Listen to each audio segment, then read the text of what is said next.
We do have our co-pilot program where we do one-on-one coaching, technology coaching, basically of how to use SAM within your business. One of the benefits of it is the ability to go in there and say, hey, I have this particular problem, and how do I solve it? And if we don't have a solution for it built in, we try to figure out, how can we make that happen? One of the things that we added with one of our co-pilot people was a MailChimp integration. He's doing MailChimp. So by doing that, he gets it first, but it becomes available to you guys as well. So everybody's helping grow the system, but we focus in on what your particular needs are, figuring out how can we solve that problem, and then making a solution for it. We've got tons and tons of things that we need to develop, but as we get co-pilot people, we kind of prioritize those. One of the things that we discussed in the co-pilot program was demographics, and also 4 columns of these classification items. And there was one that I always wanted to add, but it would have kind of made them unequal, and it just didn't fit right. And it's like, I need to wait until I get another one. So in our co-pilot program, we were talking about the demographics. The demographics is basically saying, okay, this person falls into a category of some sort, and we've got these different categories. Are they a renter? Are they a first-time home buyer? Are they a move-up buyer? A second home, show home, upsize, executive? These are just different categories of things. And based off of the selection, you can now click on the little I button here, and it will give you some basic information about that person.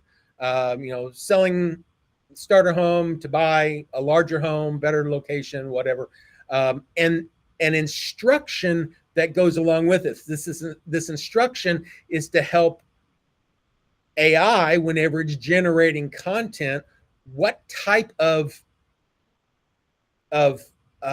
instruction would you want the AI to do based off of what this person is? And I'm going to show how that's being used, or will be used, in a second. Also, the time frame for this demographic, and what age ranges are they typically, and then from the time that they are starting off, maybe they're renters or whatever, from that time frame, how long does it typically get to this time frame? So it's kind of a time frame in years to get to this point. Is it always that way? No, but it's a standardized categorization. So what we did is, by adding this, we now have the ability to say, okay, whenever you're generating content for this person, take a look at the demographic, identify what is their primary focus based off of that demographic, so that you're not sending them information that isn't pertinent to them. Being, if you're sending some maybe newsletter information or whatever, and you're focusing, there's some kind of focus on that, we could be sending them information about move up versus first-time home buyers. And so this person gets your newsletter with one piece of information, where another person would get the information, the same newsletter, but the content in that newsletter could be different based off of the demographic. So think about how that could potentially be used. The other piece of this is the personality assessment piece. With this, a lot of people use DISC, the DISC personality assessment. For this one, actually using the bank one, where it's blueprint, action, nurturing, and knowledge. What is this person? Well, similar type of thing, where wherever you fall in that personality assessment, you can find out more information about that person. What are their values? And then how should your instruction or your actions, how would you treat this person differently whenever you're creating content or doing something for them. This is the AI's instruction for doing that action. So both of these now tie into a lot of the things that we're doing to create content. We're still building on that. I'm not done, but just understand that if you use this properly, your content that's generated for this person, not only using the information that's in it, it now has the ability to be more specific and focused on what it's generating based off of its demographic, and also how do you respond to that person based off of what their values are and how they will interpret what you're sending them in a different way based off of those values. So the question now is, how do you set this up? So one of the things that we've done is, if you go into the little initials in the upper right corner, go into setup. Under the menu options, because this is a menu option, we've got two new items here: demographic editor and personality assessment editor. In the demographic editor, you'll be able to see each of the different demographic items. If there's some in here you don't want, need, even have the desire to use, you can delete them. You can remove them from the list. If there's changes in how you would interpret it or whatever, you can go in and you can edit that demographic piece. How would you do it differently? What are the different time ranges? Whatever, you can put all that, change things however you want. If you want to add a new one, you can add a new choice, clicking on the add new option. And once again, you'll be presented with those same questions. You put in your own display information and put that in there. At that point, then these options then become available as choices within that contact record. So we're giving you lots of flexibility, lots of power now to be able to customize this to be how your people are set up and how you like to set up their demographics. Likewise, the personality assessment editor, in here, it's a little bit different in that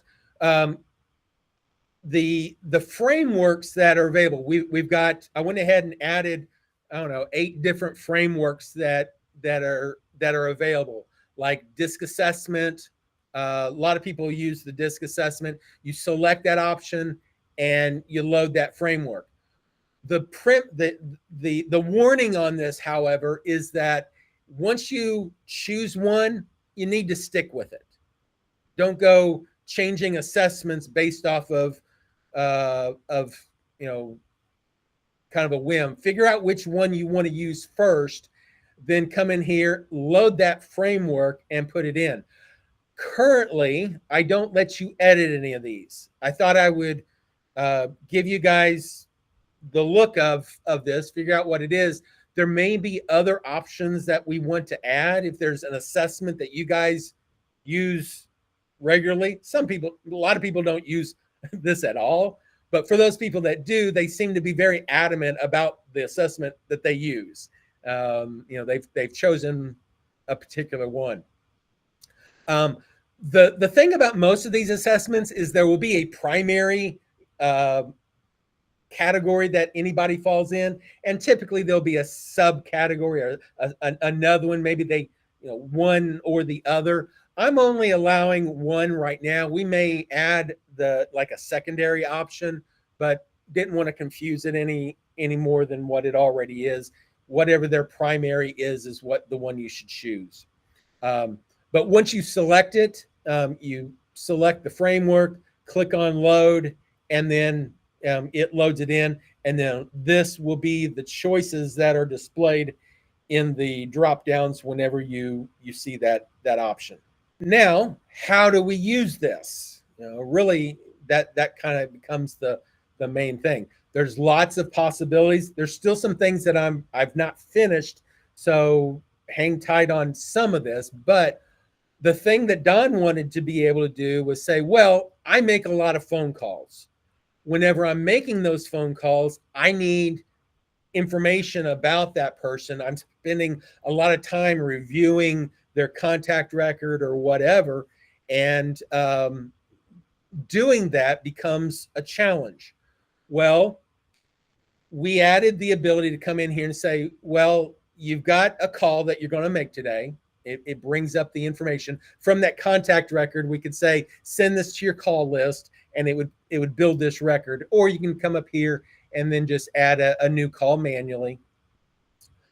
Once you've got it in here, you can click on the talking points piece, and it will go out to that contact record. It will grab information from the contact record itself. It now looks at the demographic piece. It looks at the assessment piece, the personality assessment piece. It takes information from past conversations, some of the notes, stuff like that. And then it starts building out, what are those talking points that I should be talking about? What are things that would be good to know and fill out? So any of these things can be used as things that you're going to talk about or do or whatever.